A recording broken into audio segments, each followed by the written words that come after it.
Assalamualaikum warahmatullahi wabarakatuh. Perkenalkan, kami dari kelompok 8 kelas D Indralaya yang mendapatkan saya Rici Arya Hidayatullah. Saya Melati Anggini. Saya Nadila Safitri. Pada video kali ini akan membahas materi mengenai katabolisme asam amino. Tujuan: mahasiswa mampu menunjukkan sikap tanggung jawab untuk memahami katabolisme asam amino.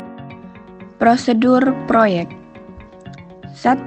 Cari dan pahami materi mengenai katabolisme asam amino.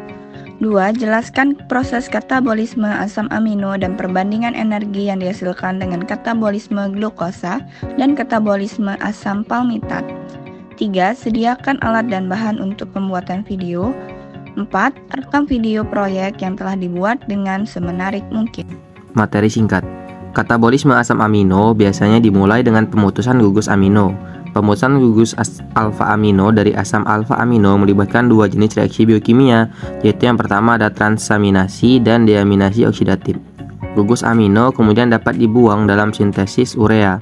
Kerangka karbon yang dihasilkan kemudian didegradasi untuk membentuk satu atau lebih dari 7 produk metabolisme yang mungkin, yaitu asetil-CoA, asetoasetil-CoA, pirufat, alfa-ketoglutarat, suksinil-CoA, fumarat ataupun oksaloasetat.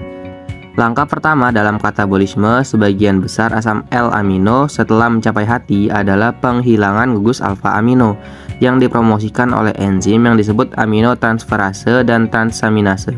Dalam reaksi transminasi ini, gugus alfa amino ditransfer ke atom alfa karbon dari alfa ketoglutarat dan meninggalkan analog asam alfa keto yang sesuai dari asam amino.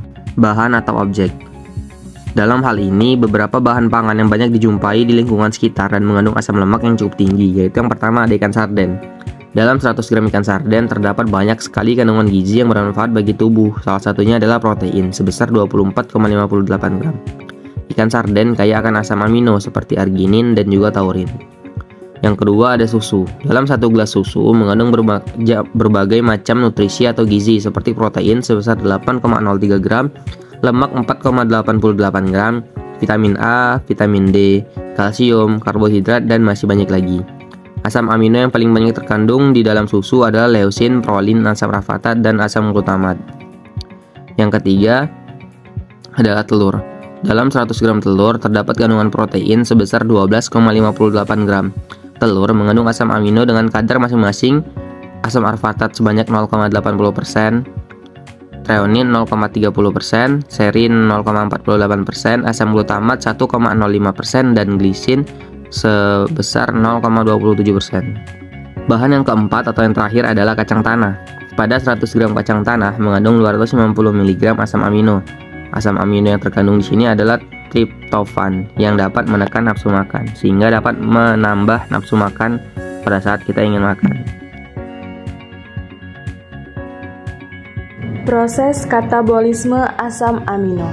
Asam alfa amino dapat dikelompokkan ke dalam kelas menurut produk akhirnya, yaitu asetil-CoA, asetoasetil-CoA, pirufat, dan beberapa zat antara siklus asam sitrat. Katabolisme asam alfa amino melalui jalur asetil-CoA. Secara keseluruhan, 10 asam alfa amino di katabolisme menghasilkan asetil-CoA. Gugus ini dibagi lebih lanjut menurut apakah pirufat merupakan zat antara dalam pembentukan asetil-CoA. Asam amino yang degradasinya melibatkan pirufat adalah alanin, serin, glisin, sistein, dan treonin. Asam amino ini dapat menjadi ketogenik atau glukogenik, tergantung pada aktivitas relatif pirufat dehidrogenase dan pirufat karboksilase.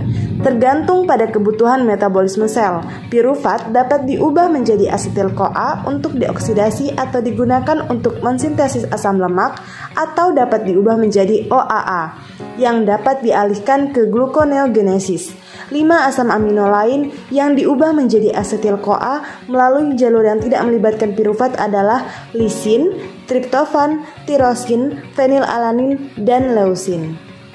Jalur katabolik individu untuk molekul-molekul asam amino. Yang pertama, alanin, reaksi transaminasi reversibel yang melibatkan alanin dan pirufat merupakan komponen penting dari siklus glukosa alanin.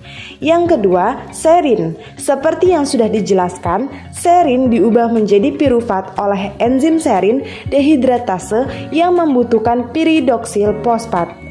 Yang ketiga, glisin. Glisin dapat diubah menjadi serin oleh serin hidroksimetil transferase. Yang keempat, sistein. Pada hewan, sistein diubah menjadi pirufat melalui beberapa jalur. Pada jalur utama, sistein dioksidasi menjadi sistein sulfinat. Dan yang kelima yaitu treonin. Dalam jalur degradatif utama, treonin dioksidasi oleh treonin dehidrogenase untuk membentuk alpha amino beta ketobutirat. Adapun gambar jalur katabolik treonin, glisin, serin, sistein, dan alanin dapat dilihat pada gambar yang sudah kami tampilkan. Yang keenam, lisin diubah menjadi alpha ketoadipat dalam serangkaian reaksi yang mencakup dua oksidasi, penghilangan gugus amino rantai samping, dan transaminasi. Kemudian yang ketujuh, triptofan diubah menjadi alpha ketoadipat dalam 8 reaksi yang juga menghasilkan format dan alanin. Dan yang kedelapan, tirosin. Katabolisme tirosin dimulai dengan transaminasi dan dehidroksilasi. Homogentisat disintesis dalam reaksi terakhir, dikatalisis oleh enzim parahidroksipenil pirufat dioksigenase yang membutuhkan askorbat. Adapun gambar jalur katabolik lisin, triptofan, fenilalanin, tirosin, dan leusin dapat dilihat pada gambar yang sudah kami tampilkan. Yang kesembilan, fenilalanin. Fenilalanin dihidroksilasi untuk membentuk tirosin oleh fenilalanin 4 monooksigenase dalam reaksi yang membutuhkan oksigen atau O2 dan tetrahidrobipterin atau BH4. Tirosin terdegradasi menjadi asetoasetat dan fumarat. Adapun gambar konversi fenilalanin ke tirosin dapat dilihat pada gambar yang sudah ditampilkan. Kemudian yang ke-10 yaitu leusin. Salah satu asam amino rantai cabang diubah menjadi HMG-CoA dalam serangkaian reaksi yang mencakup transaminasi, 2 oksidasi, karboksilasi, dan hidrasi. Selanjutnya glutamat dan glutamin. Glutamin diubah menjadi glutamat dan NH4+ oleh glutaminase. Dan yang ke-12 arginin. Ingat bahwa arginin itu dipecah oleh arginase untuk membentuk arnitin dan urea. Dalam reaksi transaminasi berikutnya, arnitin diubah menjadi glutamat Y-semi-aldehida. Yang ke-13, prolin. Katabolisme prolin dimulai dengan reaksi oksidasi yang menghasilkan delta 1 pirolin. Kemudian yang ke-14, histidin. Histidin diubah menjadi glutamat dalam 4 reaksi, deaminasi non-oksidatif, 2 hidrasi, dan pelepasan gugus forma amino, yaitu NH, rangkap 2 CH, rangkap 1 oleh THF. Yang ke-15, metionin. Metionin pertama diubah menjadi homosistein yang pada gilirannya menghasilkan sistein dan alpha ketobutirat. Selanjutnya isoleusin dan valin. Produk dari jalur isoleusin adalah asetil-CoA dan propionil-CoA yang kemudian diubah menjadi suksinil-CoA. Jalur degradatif valin serupa tetapi hanya menghasilkan suksinil-CoA. Adapun gambar jalur katabolik glutamat, glutamin, arginin, prolin, dan histidin yang semuanya akan diubah menjadi alpha ketoglutarat dapat dilihat pada gambar yang sudah kami tampilkan. Degradasi, semua asam amino akhirnya ada 7 asam amino dipecah menjadi asetil-CoA, 5 asam amino diubah menjadi alpha ketoglutarat, 4 menjadi suksinil-CoA, 2 menjadi fumarat, dan 2 menjadi oksaloasetat. Selanjutnya ada 6 asam amino diubah menjadi pirufat yang dapat diubah menjadi asetil-CoA atau oksaloasetat.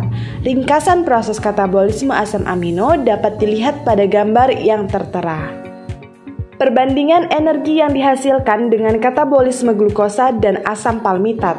Seperti yang sudah kita ketahui pada bab sebelumnya bahwa proses katabolisme satu molekul glukosa dapat menghasilkan energi atau ATP sebanyak 30 sampai dengan 32 ATP.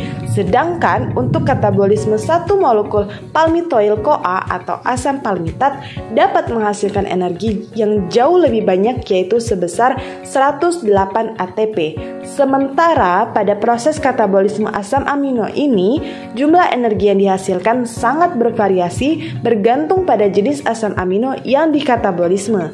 Beberapa jenis asam amino dapat menghasilkan lebih banyak ATP daripada yang lain.